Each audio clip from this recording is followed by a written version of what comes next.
मूर्ख सम्राट और चतुर मंत्री। किसी नगर में एक मूर्ख राजा राज्य करता था। उसका नाम था राजा गोपीचंद। राजा को न तो नीति का ज्ञान था और न ही प्रजा के हित की चिंता। लेकिन राजा के मंत्रिमंडल में एक बहुत ही चतुर और बुद्धिमान मंत्री थे, जिनका नाम विश्वामित्र था। वह अपनी समझदारी और दयालु स्वभाव से जनता में काफी प्रसिद्ध थे। एक दिन राज्य के हर व्यक्ति की जानकारी रखने के लिए राजा ने एक फरमान जारी किया। इस अजीब फरमान के अनुसार हर नागरिक को अपने सिर पर एक घंटी बांधकर चलना था, ताकि राजा को पता चल सके कि कोई भी व्यक्ति उसकी अनुमति के बिना राज्य में आया जा रहा है। इस फरमान से नागरिकों में असंतोष फैल गया और सब राजा की मूर्खता पर हंसी उड़ाने लगे। समस्या तब और बढ़ी जब डाकुओं ने इसे अपने लाभ के लिए इस्तेमाल किया।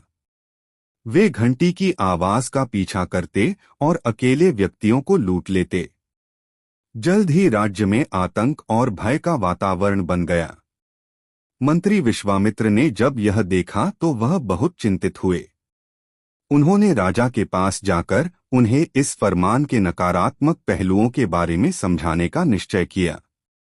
लेकिन राजा ने कहा, मैंने यह फरमान अपने विवेक से निकाला है। अगर तुम्हें इसमें कोई बुराई दिखाई देती है तो तुम कोई हल निकालो।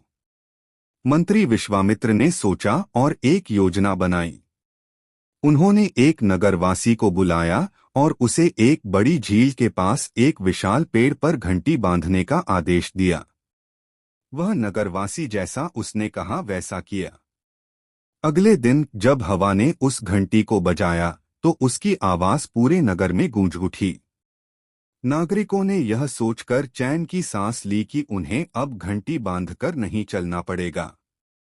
जब शहर में चोरी और डकैती की घटनाएं बंद हो गईं, तो राजा ने मंत्री विश्वामित्र की बुद्धिमत्ता की प्रशंसा की। इस तरह विश्वामित्र ने न केवल एक समस्या का समाधान निकाला, बल्कि जनता को एक महत्वपूर्ण शिक्षा भी दी कि सच्चा नेता वही होता है जो प्रजा की भलाई सोचता है और संकट के समय में सही मार्गदर्शन करता है। राज्य में स्थिति सामान्य हो गई थी और जनता एक बार फिर सुख और शांति से जीने लगी थी। विश्वामित्र की बुद्धिमत्ता का लोहा मानते हुए जनता उनके प्रति आदर और सम्मान की भावना रखने लगी।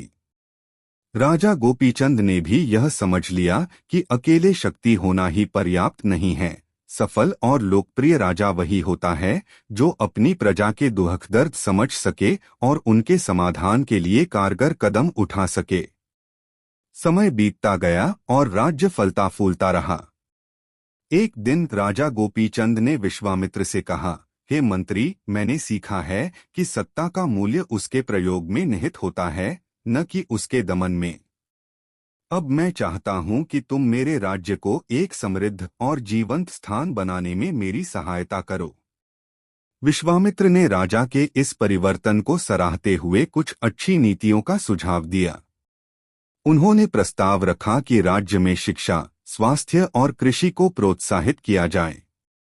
राजा ने विश्वामित्र के सुझावों को खुले दिल से स्वीकार किया और जल्द ही राज्य में प्राथमिक शिक्षा निःशुल्क कर दी गई, नए अस्पताल खोले गए और किसानों को खेती के लिए नए औजार और बीज वितरित किए गए। प्रजा ने अपने जीवन में आए इस सुधार को देखा और वे राजा का शुक्रिया अदा करने लगे। धीरे धीरे राजा गोपीचंद न सिर्फ प्रजा के प्रिय हो गए, बल्कि आसपास के राज्यों में भी उनके गुण गाए जाने लगे। राजा ने प्रजा के बीच समय बिताना शुरू किया, उनकी समस्याएं सुनी और प्रत्येक समाधान में भागीदारी भी की। विश्वामित्र के मार्गदर्शन में राजा ने जनकल्याण के और भी कई काम किए और राज्य को समृद्धि की नई ऊंचाइयों तक पहुंचाया। आपसे मेरी प्रार्थना है कि मुझे मोटिवेट करने के लिए वीडियो को लाइक करें, शेयर करें, सब्सक्राइब जरूर करें दोस्तों, और कमेंट में जय श्री राम जरूर लिखें।